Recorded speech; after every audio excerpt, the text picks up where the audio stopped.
Was Aisha really 9 years old when she married the Prophet Muhammad?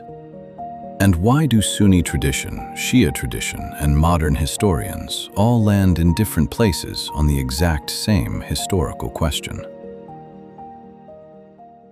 Classical Sunni hadith, 6, then 9. Classical Shia sources, 9 in some, 10 in others. Contemporary Shia scholarship, sometimes 13 to 17, sometimes closer to 20. Modern historians, split 2, and not along the line most people expect. 4 bodies of evidence, no clean consensus, inside Islam or outside it. So let's walk through the actual primary sources. Book, chapter, hadith number. And whenever a citation comes to us second-hand rather than directly from the primary text, we'll flag that clearly. A few things before we start. This is a historical inquiry, not a theological debate, and not an attack on anyone's beliefs. Aisha bint Abi Bakr is remembered across the Muslim world as one of the most important scholars and hadith narrators in Islamic history. The Prophet Muhammad is honored today by well over 1 billion people. This video treats both with full respect. Every claim here gets an exact source where one exists, book, chapter, hadith number. And when we rely on secondary reporting about a source rather than the primary text directly, we'll say so explicitly. Let's begin where this discussion usually begins. The 2 most trusted hadith collections in Sunni Islam. The Sunni record. Sahih al-Bukhari, Kitab an-Nikah, Book of Marriage. Hadith 5133. Aisha, in her own words, says the Prophet married her at 6, consummated the marriage at 9, and that she remained with him 9 years until his death. Hadith 5134 repeats the same account through a different chain. Sahih Muslim carries the same narration. Modern numbering. Hadith 1422. Older numbering. Book 8, Hadith 3310. Same wording. Married me when I was 6. Admitted to his house when I was 9. These are Tier 1 citations, taken directly from the primary hadith record. What's being described is 2 events, 3 years apart. The marriage contract, nikah, at 6, moving into the household and consummation, rukhsati, at 9, after the migration to Medina. This account has held majority status in Sunni tradition for roughly 14 centuries. Ibn Hajar al-Asqalani's Fath al-Bari accepts it without qualification. Most classical Sunni scholars did, and most Sunni institutions still do today. But even within Sunni hadith science, this narration has a documented point of scrutiny, not theological, but methodological. Trace the chains in Bukhari and Muslim far enough, and the best-known surviving chains run through one man, Hisham ibn Urwa, Aisha's great-nephew. Hisham taught in Medina for 71 years. Late in life, he moved to Kufa in Iraq. Here's the concern classical hadith critics raised. The best-known chains in Bukhari and Muslim come from narrators who heard Hisham during his later years in Iraq, not from his decades in Medina. Even his most famous student, Malik ibn Anas, who studied under him directly, does not transmit this narration. Malik's Muwatta does not mention Aisha's age at marriage. Classical biographical sources report that Malik expressed reservations about some of Hisham's later Iraqi narrations. Hadith critic Yaqub ibn Shayba voiced similar concerns. Al-Dahabi noted the possibility of memory decline in Hisham's old age, ikhtilat, while still grading him overall as a trustworthy narrator. It would be inaccurate to present this as a modern, evenly balanced dispute. It isn't. Classical Sunni hadith scholars documented the concern, acknowledged it, and still did not treat it as sufficient to remove the narration from Sahih al-Bukhari or Sahih Muslim. The concern is real, but not considered disqualifying. Hold that shape. A documented internal critique, acknowledged but not decisive, because something similar appears in Shia tradition too. There is no single unified Shia position on this question, not historically and not today. Later Shia scholars cite a report attributed to al-Kafi, stating that the Prophet consummated the marriage when Aisha was 10. Secondary sourcing, not taken directly from the manuscript. Separately, 6th century Shia scholar Abu al-Fadl al-Tabrasi in Ilam al-Wara gives a different figure.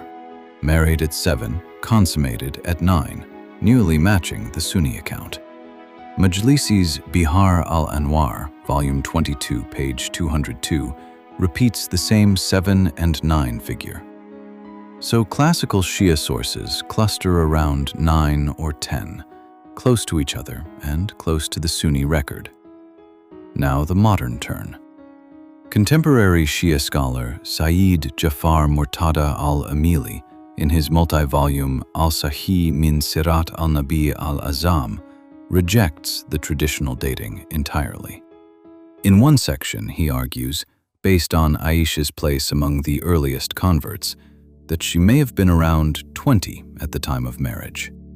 Elsewhere in the same work, he estimates between 13 and 17. Two different estimates in the same book, reflecting how contested this reconstruction is, even for someone arguing against the traditional account. And notice the method: early convert chronology plus comparative age reasoning, nearly identical to the method used by Sunni revisionists.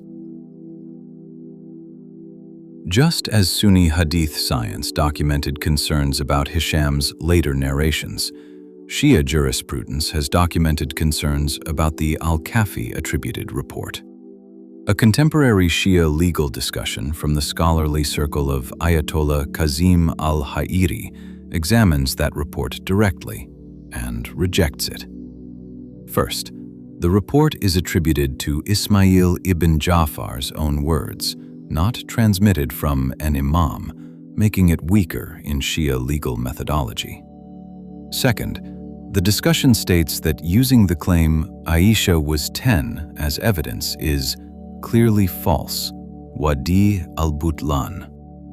So the parallel is clear.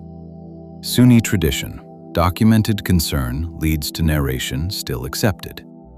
Shia tradition, documented concern leads to narration not accepted. Neither tradition is a monolith. Both have internal scrutiny, just with different outcomes.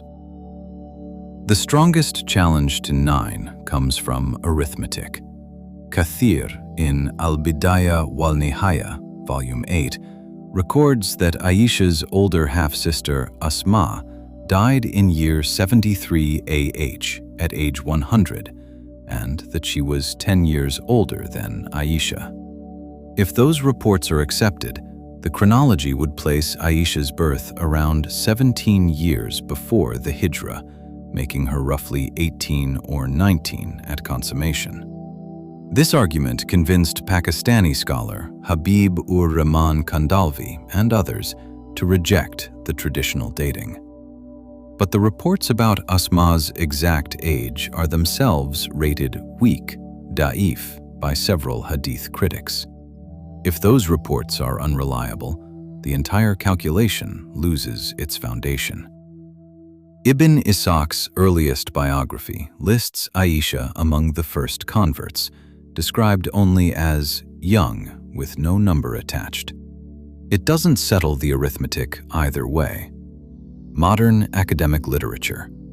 Jonathan Brown, in Misquoting Muhammed, pages 142 to 148, notes that this marriage drew almost no recorded moral criticism for over 1,000 years, becoming controversial only in the 20th century. Brown concludes that the traditional narration remains the strongest explanation of the available evidence and views many revisionist arguments as modern responses to modern discomfort rather than superior historical reconstructions. So, a Georgetown historian finds the traditional dating strongest. A Pakistani scholar and a contemporary Shia scholar reject it, using similar reasoning. Secular historians disagree just as much as religious scholars do.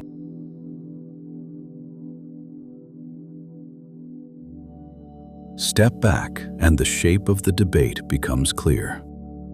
Classical Sunni and Shia sources cluster close together, 9 or 10. Both traditions have internal critiques of their own key evidence, not equal in weight, but real. The real dividing line isn't Sunni versus Shia. It's between readings that trust direct testimonial chains and readings that trust comparative chronology instead. Historians don't simply ask, "What does the source say?" They also ask, "How much weight should this source carry?"